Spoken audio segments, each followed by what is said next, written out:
Hi guys. За хэдүүлээ өнөөдөр нэг сонирхолтой зүйлийн талаар ярилцъя. Уураг авах уу, мах авах уу?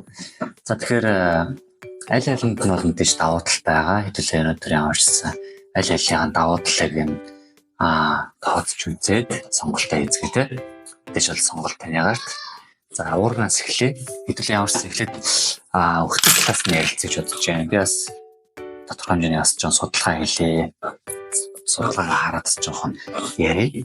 За уурны хувьд болохоор нэг 2.2 кг савлгаатай уураг ойролцоогоор 250-аас 300 мянган хацаа ер нь байдаг. Тэгэхээр 2.2 кг савлгаатай гэхээр бүгдээр бол 100% уураг биш. 80-аас 90% та уураг байдаг. Тэгэхээр зөвхөн 80% нь уураг гэж тооцох юм бол 1760 г 1.7 кг уураг болчихж байгаа байхгүй. Тэгэхээр та 300 кг-аар 1.7 кг уураг авч байна гэсэн үг. Уураг нунтаг уураг авч байгаа шүү дээ. За тэгээд бас өөр олон давуу тал байгаа шүү дээ. Уурганд шингэт сайтай ялангуяа дасгалын дараа ухтаа аюу зүгээр тохиромжтой байдаг. Дээрэс нь авсаархан байгаа шүү дээ. За хэдүүлээ одоо махны талаар ярилцж үзье. Махны талаас болохоор өртгийн хувьд болохоор саяхан миний хувьд 49 хурцах ороод 30 кг-тай адууны гуй авлаа. Тэгээд килограмм нэг ойролцоог 11,000 ганц авсан. Тэгэхээр 330 мянгаар 30 кг-тай гуй авч байгаа байхгүй тий. Тэгэхээр адууны махны хувьд болохоор өөхний одоо эздэг хувийн хувьд яг дахины махны араас хамгийн бага өөх тастааж авах гэж явдаг. Тэгээд дээрэс нь фитнес хэрэгжүүлж байгаа ялангуяа lean muscle буюу жингээ хаяад булчингийн ялгарлын шатанд явж байгаа тамирчдын хувьд их зүгээр идэг гэж үздэг. За тэгээд ерөөдөө 1 кг тутамд 200 ойролцоо дунджаар 220 г уураг байдаг гэж үздэг. Тэгэхээр би 30 кг адууны махнаас ерөөдөө 30-аа 220 дөрвжүүлчихээр 6600 г буюу 6.6 кг уураг авчиж байгаа байхгүй тийм. Тэгэхээр 6600-аа 1760-таа хуваачаар 300-ны 75 тийм 375 гэсэн харьцаа гарч иж байна тийм. Энэ үсэг би мөнгө 375 дахин хэмжээ өөрөлд яг ижил хэмжээний мөнгөөр 375 дахин их уураг болж иж байгаа гэсэн. Эсвэл 375 дахин мөнгө тэнэлт байна л гэсэн. За тэгвэл дахины махан дээр тэгээд тооцож үзье л да. Фитнес хэрэгжүүлэгчдийн хувьд маш нийтлэг дахины цээж махан дээр тооцож үзье. Цээж махны хувьд болохоор нэг ойролцоогоор өний үед нэг 16 ганц байгаа байх. Тэгэхээр 300 мянгаар ерөөхдөө нэг 16 мянга хуучаар 19 кг хацаа дахины мах авна. Дахины махны хувьд болохоор уурны хэмжээ маш өндөр байдаг. Нэг 240 г хацаа байгаа ерөөхдөө дунджаар. Тэгэхээр 19-ийг 240 үржилжний ойролцоогоор хэд болчихлоо. За би хараад.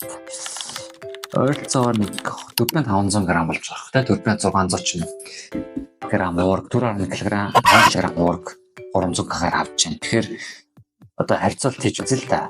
Уураг яг уургийн нунтаг авахаас ямар харьцуулт хийх вэ гэхээр 4600 тий 1760 та хуваачаар 255 гэсэн үзүүлэлт гарч ирнэ. 255 таниглахад өнгөтэй 255 дахин хэмжээ эсвэл ижил хэмжээний мөнгөөр 255 дахин уураг болчихж байна гэсэн үг. За ийм байна. За өртгөн үед юм байна. За дээрэс нь маханд болохоор ганцхан уургаас гадна эрдэс бодисодж байгаа амин хүчлүүд гэж байгаа тий. Эрдэс бодис амин хүчил өөх тос ус тэгээд холбогч ихэд олон зүйлс байдаг.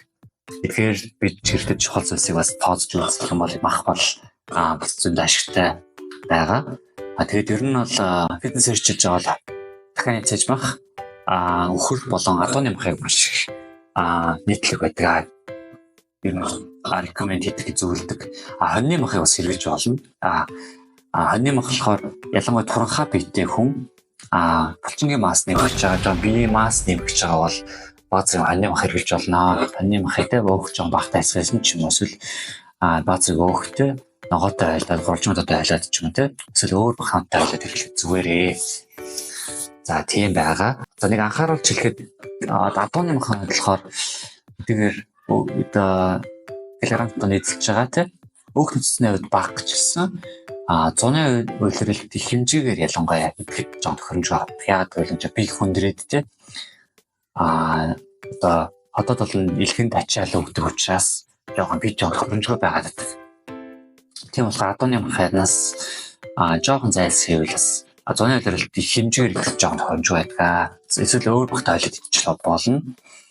За тийм байна. За хэдүүлээ ямарсан хэдүүлээ давуу талууд байдаг өгнөд үзье тий.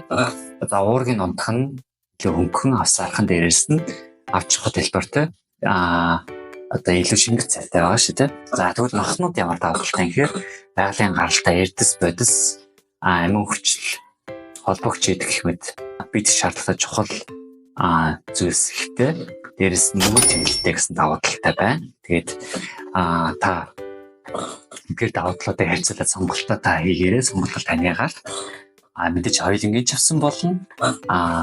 За ийм байна. За өнөөдрийн имчилэг тэгээд дуслаа. Хэдүүлээ дараагийн дугаарт илүү сонирхолтой бичлэгээр уулзцгаая. Бичлэг таалагдсан болоо гэсэн хоб хийгээрэй. Бай.